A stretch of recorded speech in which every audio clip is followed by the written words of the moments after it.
სადა შეფუთვა, ანუ სტანდარტიზებული შეფუთვა გულისხმობს იმას, რომ თამბაქოს კოლოფები, სიგარეტის კოლოფები იქნება ყველა ერთგვაროვანი შეფუთვით, ანუ ერთი ფერის არის შერჩეული და სადღაც მოყავისფრო ნახავდით ალბათ უკვე მარკეტებში, მოყავისფრო ფერის არის და მასზე არ არის რაიმე ისეთი ვიზუალური განმასხვავებელი ნიშნები, როგორც ადრე იყო სხვადასხვა ბრენდები შეგვეძლო მხოლოდ თუნდაც ვიზუალურად ერთი შეხედვით გაგვესხვავებინა ერთმანეთისგან ხო ფორმებით, ფერით და ასე შემდეგ. ახლა უკვე ესენი არაფერი აღარ არის კოლოფზე, არის სტანდარტული მოყავისფრო ფერის კოლოფი, რომელზეც დატანილია სამედიცინო გაფრთხილება, როგორც ტექსტურად, ასევე გრაფიკულად, როგორც ეს ადრეც იყო და მხოლოდ წარწერა არის, რომელიც მიუთითებს რა ბრენდი და რა სახეობა არის, პროდუქტის რა სახეობა არის ეს. ანუ სახელწოდება კვლავ არის დატანილი, ოღონდ ჩვეულებრივად ერთნაირი უნიფიცირებული ფონტით, შრიფტით და ერთი ზომის წარწერით და დანარჩენი გრაფიკული გაფორმებები უკვე აღარ არის მასზე. ბატონ გერგი, ეს ყავისფერი ფერი და მსგავსი შეფუთვა და დიზაინი საერთაშორისო სტანდარტი, ანუ უკვე აპრობირებულია, რომ ეს მაქსიმალურად არამიმზიდველი დიზაინია, თუ აი რაზე დაყრდნობით შემუშავდა ესეთი ტიპის ეს რა თქმა უნდა არის უკვე აპრობირებული მეთოდი, მრავალ ქვეყანაში უკვე დანერგილი არის, რამდენიმე საკმაოდ დიდი ხანია უკვე ეს სადა შეფუთვები და იქ სწორედ ამ გამოცდილების გათვალისწინებით იქნა ჩვენთანაც შემუშავება. რა თქმა უნდა, ყველა ქვეყანას მცირედი ვარიაცია შეიძლება ქონდეს პერიოდნავ შესაძლოა განსხვავდებოდეს ერთმანეთისგან, მაგრამ მთავარი ამოსავალი წერტილი არის ის, რომ უნდა იყოს ერთი ვიზუალის ყველა პროდუქტი და არ ხდებოდეს, არ იყოს ასე ვთქვათ შესაძლებელი გარჩევა ვიზუალურად მხოლოდ ფერის საფუძველზე თუ რომელ პროდუქცია საუბარი. და რა თქმა უნდა ეს ასეთი შეფერილობაც სწორედ იქიდან იქნა იმიდან იქნა კვლევებიდან გამომდინარე იქნა შემუშავებული, რომ ნაკლებად მიმზიდველი იყოს ეს პროდუქტი მომხმარებლებისათვის. ზოგადად თუ არსებობს კვლევები, რაც ადასტურებს, რომ თამბაქოს დიზაინი რამდენად გადამწყვეტია მწეველებში, რომ შეიძინონ და გახდნენ მწეველები. რა თქმა უნდა, თამბაქოს კოლოფი არის და ყოველთვის წარმოადგენდა თამბაქოს ინდუსტრიისათვის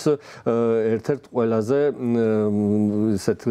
კარგ და თავისუფალ საშუალებას თავისი პროდუქტის რეკლამირებისთვის და პოზიციონირებისათვის. მათ შეეძლოთ ამ კოლოფზე რაც უნდათ ის დაეხატათ, თავისი ბრენდი წარმოეჩინათ უფრო ლამაზად და ასე შემდეგ. და სწორედ ამიტომაც ძალიან დიდი წინააღმდეგობა შეხვდა ყველა ქვეყანაში და მათ შორის საქართველოშიც სწორედ ამ სადა შეფუთვის დანერგვას. თქვენ მოგეხსენებათ, რომ 2018 წლიდან ძალიან ბევრი სხვადასხვა ნორმა ამოქმედდა, როდესაც გაუმჯობესდა თამბაქოს კონტროლის კანონმდებლობა, ბევრი სხვადასხვა ნორმა ამოქმედდა, რომელიც ყველა მიმართული არის იქეთ, რომ გაუმჯობესდეს თამბაქოს კონტროლი, გაძლიერდეს თამბაქოს კონტროლი და ნელ-ნელა ჩვენ შევძლოთ ის, რომ ნაკლები მწეველი გვყავდეს ჩვენს ირგვლივ, მოუწოდოთ მწეველ მოსახლეობას და როგორღაც უბიძგოთ, რომ თავი დაანებონ მოხმარებას და მეორეს მხრივ, რაც ყველაზე უფრო მნიშვნელოვანია, დავიცვათ ჩვენი ახალი თაობა, მოზარდები, ახალგაზრდები, რომ არ ჩაერთონ ამ ინდუსტრიაში. ეს არის მთავარი ამოსავალი მიზანი, რატომ? იმიტომ რომ მოგეხსენებათ, თამბაქოს პროდუქტი არის პროდუქტი, რომელიც თავისი დანიშნულების ან მოხმარების შემთხვევაში იწვევს მძიმე ავადმყოფობებს და სიკვდილს, ხო? ანუ თამბაქოს მომხმარებლები ძალიან ასე ვთქვათ, ნაადრევად იღუპებიან და შესაბამისად თამბაქოს ინდუსტრიას ესაჭიროება მეტი და მეტი არმია ამ მწეველების და ძირითადი გათვლა სწორედ მათი რეკლამების ყოველთვის იყო და არის მოზარდი თაობა, რომლებმაც უნდა დაიწყონ მოწევა, ასე ვთქვათ, გარკვეული პერიოდის შემდეგ და მათზე იყო გათვლილი ეს ყველაფერი. და სწორედ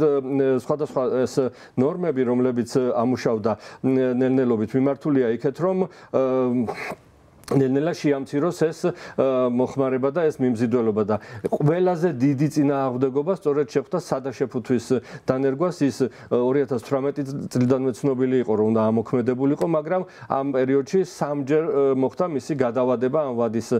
გადავადება, გადაწევა და მაინც ძალიან მისასალმებელი არის და კარგია, რომ საბოლოოდ ამოქმედდა ეს ნორმა და 1 აპრილიდან მხოლოდ სადა შეფუთვით არის ნებადართული სიგარეტის კოლოფის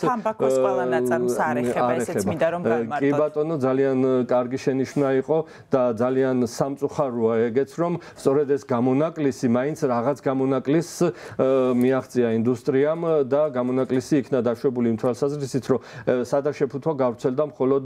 ჩვეულებრივი ტრადიციული სიგარეტის კოლოფების ნაწარმზე და არ ვრცელდება ჯერჯერობით, იმედი მაქვს ჯერჯერობით ელექტრონულ სიგარეტზე და გასახურებელ თამბაქოზე, რომლებმაც ამ ეტაპისთვის მოახერხეს ის, რომ მათი პროდუქტი ყოფილიყო, ასე ვთქვათ, გამორჩეული და გარკვეული სასათბურე პირობები მიეცა მათ რეალიზაციას, რაც იმედი მაქვს, რომ ჩვენი გადაწყვეტილების მიმღები პირები მალე, ასე ვთქვათ, გონივრულ გადაწყვეტილებას მიიღებენ და ეს ყველა თამბაქოს პროდუქტი მოექცევა ერთიან რეგულაციაში. იმიტომ რომ არ არის სხვაობა ნებისმიერი თამბაქოს პროდუქტი მავნებელი არის ჯანმრთელობისთვის და თავისი დანიშნულებისამებრ მოხმარების შემთხვევაში იწვევს ნაადრევ დაავადებებს, ნაადრევ სიკვდილს და ჩვენი მოსახლეობისთვის არის ძალიან მძიმე ტვირთი. ბატონ გიორგი, ერთია რეგულაცია, მეორეა აღსრულება. თავდაპირველად მინდა გკითხოთ, რა ტიპის ჯარიმა არის გათვალისწინებული იმ შემთხვევაში, თუ კომპანია არ გაითვალისწინებს ამ რეგულაციას და ყველაზე მნიშვნელოვანი, როგორ მოხდება ამის კონტროლი, ვინ არის პასუხისმგებელი კონტროლზე? კი ბატონო, რაც შეეხება სადა შეფუთვით რეალიზაციას, ეს ექცევა თამბაქოს პროდუქტებით ვაჭრობის რეგულაციების ნაწილში და ამ კუთხით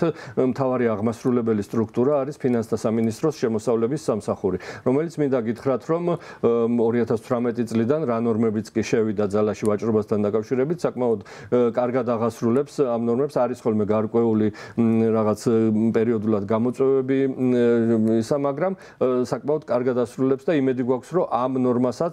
ნორმის აღსრულებასაც მაქსიმალურად მიაქცევს ყურადღებას. ამ კუთხით, ესე იგი, დარღვევის შემთხვევაში ჯარიმა არის 5000 ლარი სავაჭრო ობიექტზე ან წერტილზე, სადაც ხდება რეალიზაცია, იქ აღარ უნდა იყოს ჩვეულებრივი კოლოფები, უნდა იყოს მხოლოდ სადა შეფუთვით კოლოფები და ითვალისწინებს 5000 ლარს ჯარიმას თვითონ სავაჭრო ობიექტზე, რომელიც, როგორც ვთქვით, შემოსავლების სამსახური წერს ამ ჯარიმას. რაც შეეხება გამოვლენას, ამ კუთხით ბევრი სხვადასხვა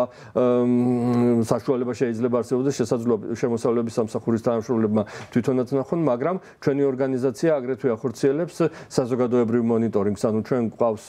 მთელი ქვეყნის მასშტაბით მონიტორები, რომლებიც ადევნებენ თვალს, მანამდე სხვა ნორმების აღსრულებასაც ვადევნებდით თვალს და შესაბამის სტრუქტურებს ვაწვდით ინფორმაციას დარღვევის შესახებ და რა თქმა უნდა ამ ნორმასაც ჩვენ გუშინდლიდანვე უკვე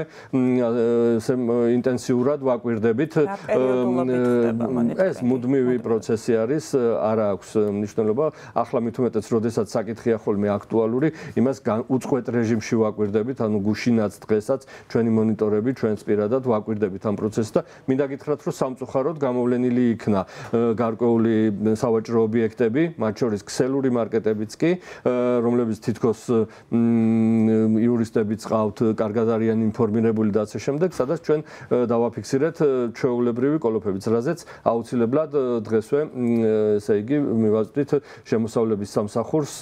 შესაბამის ინფორმაციას. და რა თქმა უნდა, მათ მოუწოდებთ ეგრეთვე, რომ თვითონაც თავიანთი გეგმიური მონიტორინგის ფარგლებში ამ საკითხებს დაუთმონ სათანადო ყურადღება.